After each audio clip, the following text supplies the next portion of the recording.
Hello, guys. Welcome to Beyond Brains episode 6. And, we've done 5 before now, obviously. And today, thinking through the week on what we're going to do, because what we always like to do is do topics which are relevant or which have an effect on that week, which has had the major effect on that week. And this, we've decided, that we're going to talk about self-confidence and self-respect. Because, as medical students, as human beings in general, this is something that everyone has to understand. How can you gain self-confidence so that you're not always insecure? And when you're insecure, obviously, you can't reach the heights that you can actually reach. No, because a lot of things would be holding you back. Mm-hmm. And if you're insecure about yourself, any little thing said against you is going to make you overthink. Mm-hmm. And when you overthink, you're not thinking about what you should be thinking about to move forward. And these things have to be addressed. And hopefully you can take something from this video. Absolutely. And as always, if you think there's anything that you can add, because we want people to think for themselves. We don't want to be thinking for you, or no one can think for you, actually. We want you to start thinking. This is an interactive thing. Give us your thoughts, and we share ours on here, and just tell us what you think about it. So, without further ado, Zach, how do you think people can gain self-confidence? Because if we're talking about, people have to have self-confidence and self-respect, how can people gain self-confidence? Well, can you give us a couple of ways? First of all, with regards to confidence, from experience, I can tell you it's very difficult to gain. Yeah. But it's extremely easy to lose, I found over the years that knowing who I am, knowing my worth, knowing what I want to do and who I am truthfully, and accepting who I am, just gave me this indestructible self-confidence, if that makes any sense. Because whatever I was insecure about, I accepted it. And that way, when people came to me and told me about the things I used to be insecure about, it became a joking matter. It's like I accepted it. It doesn't affect me anymore in a negative way. And so I think that's a very key point. Absolutely. Knowing who you are and knowing when your you worth. say knowing who you are talking about in the physical sense, accepting how you look, and the mental sense, and your behavioral and everything in general, your everything. Knowing who you are covers everything. How you look, maybe some people don't like how their nose looks, how maybe they're balding, they don't like that. Yep. They don't like having maybe big ears or Absolutely. accept it. When you accept it and then people talk to you about what you don't like about yourself, it's a joke now. You're laughing and it's exactly. The thing is, it's a more relaxed atmosphere. I think we both have example. Example for me was when I was way younger as well. I had so many very huge insecurity about my height. At that age, I was always like, oh my god, I want to be tall. Everybody wanted me to be tall. Unfortunately, it got to a point, I just realized I wasn't getting any taller. I wasn't going anywhere.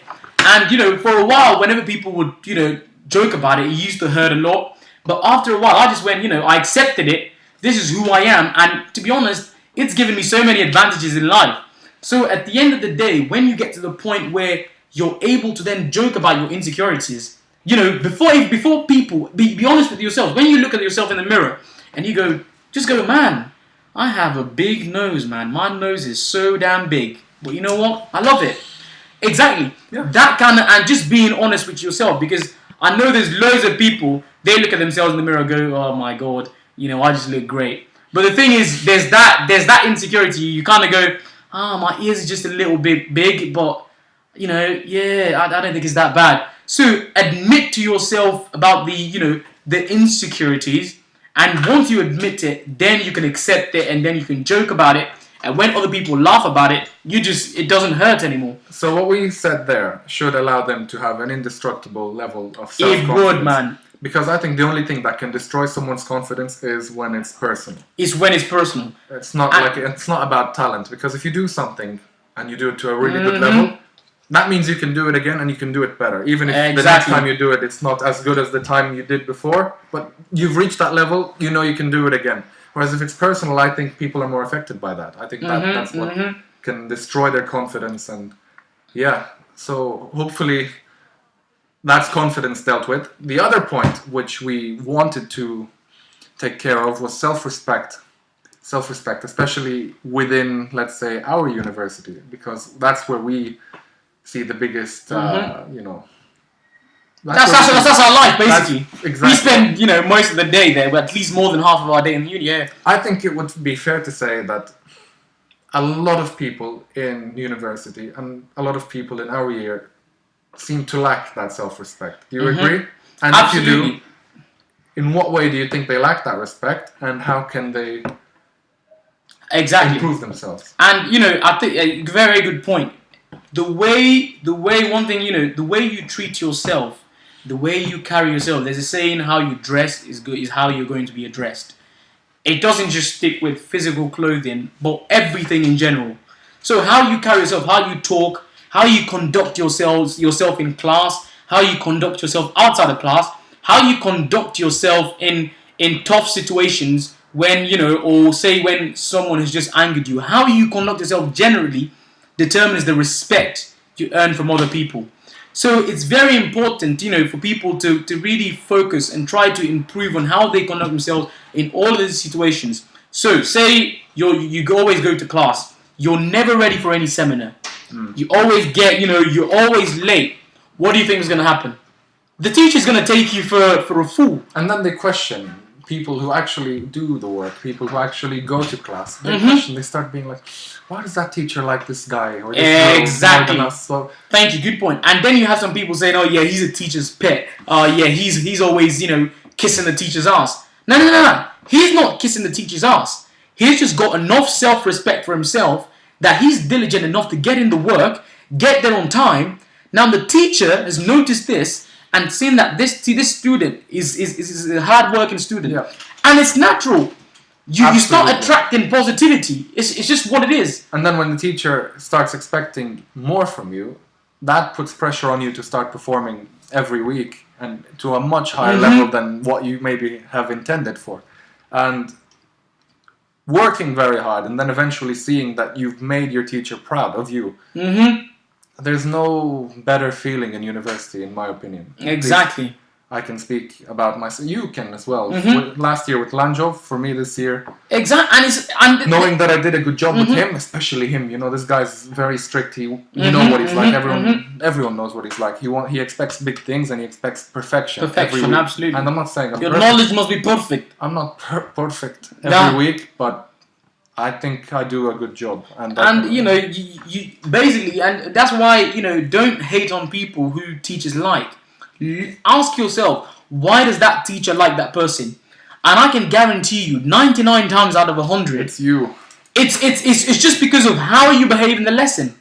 So because you get some people who they're always rude to the teachers. Oh, they're trying to show the teachers that the teachers are wrong. You know, when the teacher's explaining something, they're either just always making jokes, not listening, and then you expect the teacher to respect you, or you expect your other group members to respect you. No. It doesn't work that way.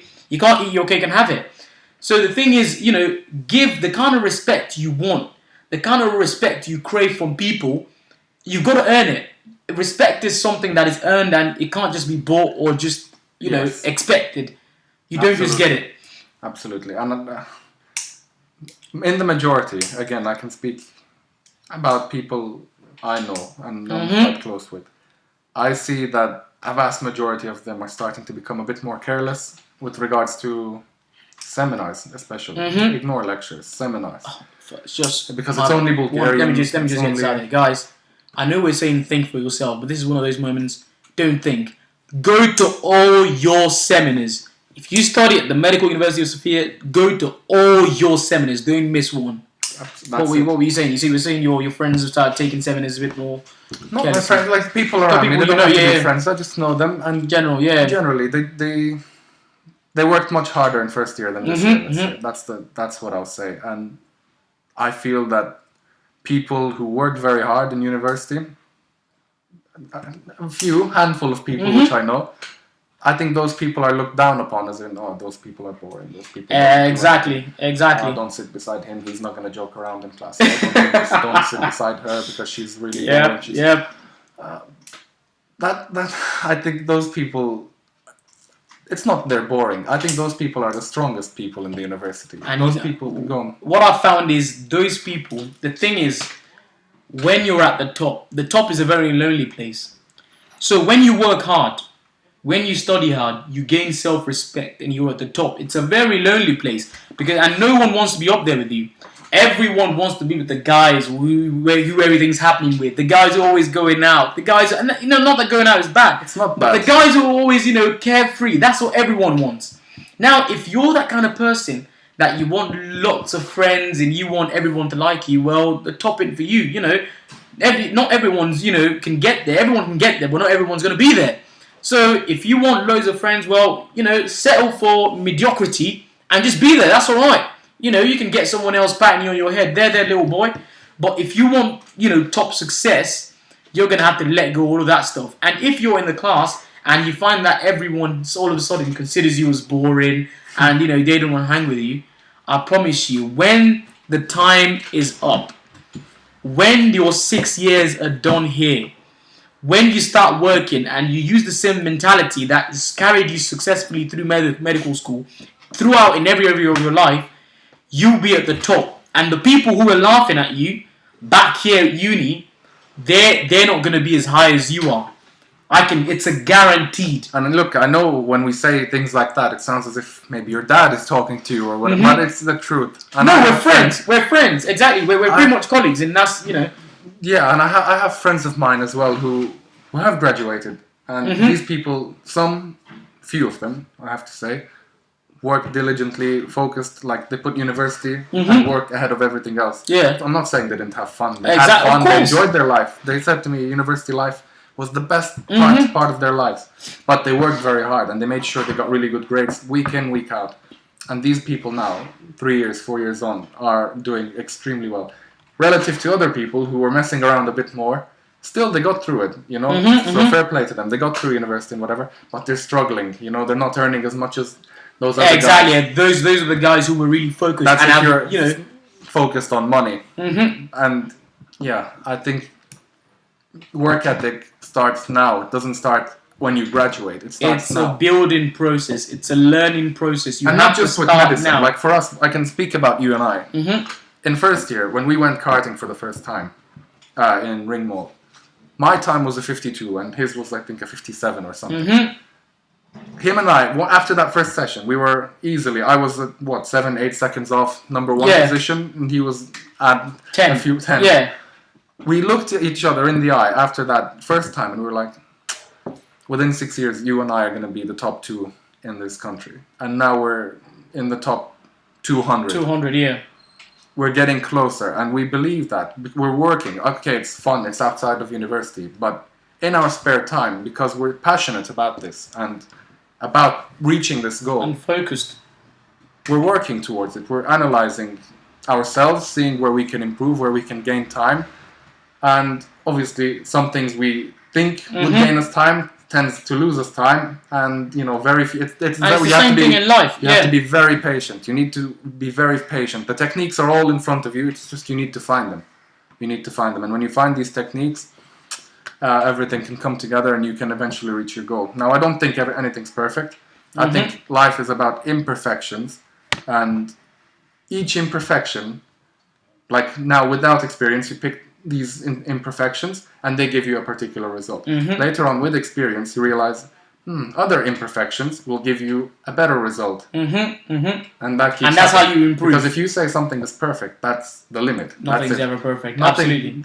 It's like you've said, you can't go any higher anymore. That And doesn't you're gonna, exist. that's a bad So view to have. I use racing as kind of a parallel metaphor with my life. And But it could be anything. It can be because anything. Life's principles are pretty much the same across exactly, the I board. just use racing It's just because racing, it's for me. and that's just a good example of showing that you can learn from anything. You can learn from a little child. You can learn from a horse. You can learn from anything, from everything. So, and what's another way to gain self-respect? Because we're talking about sense of responsibility and how having a sense of responsibility can help you gain that's a good self-respect and respect yourself more and carry yourself with a lot more class and prestige. Because to respect yourself anyway, you have to be responsible. And maybe you're going to be like, how? How do I have to be responsible to respect myself? Well, you need to remember that it's not just you people are looking at and people are judging. It's the people behind the scenes in your life as well. Who you're around, your friends, your family. These people are being looked at through you. You're the window to those other people's lives. And if you're acting in a really negative way, I think it's very realistic that people would expect the people around you and the people who raised you to be just as bad as you are. And that's not something Another thing I've found with people is that in the world today, in the 21st century, we are so self-centered and so me. I hear people say it's my life, I can do whatever I want, it doesn't affect anyone. Well, wake up now. Your decisions don't just affect you. Whatever decision you make has a rippler effect. Mm-hmm. If you today make a decision, it affects someone. You don't just say, oh, no, it doesn't affect anyone. It's just my choice. It's my life. I can do whatever I want. That's just a sad and just an ignorant, naive view to have. And it's not going to do you any good. Every action has an equal and opposite reaction. So whatever you do... Isaac Newton. Yeah, exactly. There we go. So everything you do has an effect on someone else. For example, say there's a guy who's like, a player, in quote, and, he goes out and, he's always, messing up. No, I ain't that. So basically, I gave up that years ago. Nice. So basically, just imagine there's this guy and he goes to a girl, dates this girl, gets done with her, goes to the next one. Now he's saying that's my life, I can do whatever I want. Mm-hmm. Now what's just happened? For that girl, he's caused a rippler effect. Now she's going to reduce her trust level for the next guy. Or she might go the absolute other way and just, get it all wrong. And then when she has kids, she tells her own daughters to be a lot more, extremely watchful of the, guys, and then it can set up. So it's not just your life. Every decision you make has an effect on the people around you. So you have to watch it. You have to watch what you do. Your life impacts other people in whatever way. Absolutely. Anything else you want to add? I think let's not make the video too long for them. I think that should be enough. We covered self-confidence and self-respect. Hopefully you took something on board. And obviously, if you guys have anything to add, please feel free to message us or comment below. And we'll be seeing you next week. Absolutely. Ciao, do widzenia. Ciao.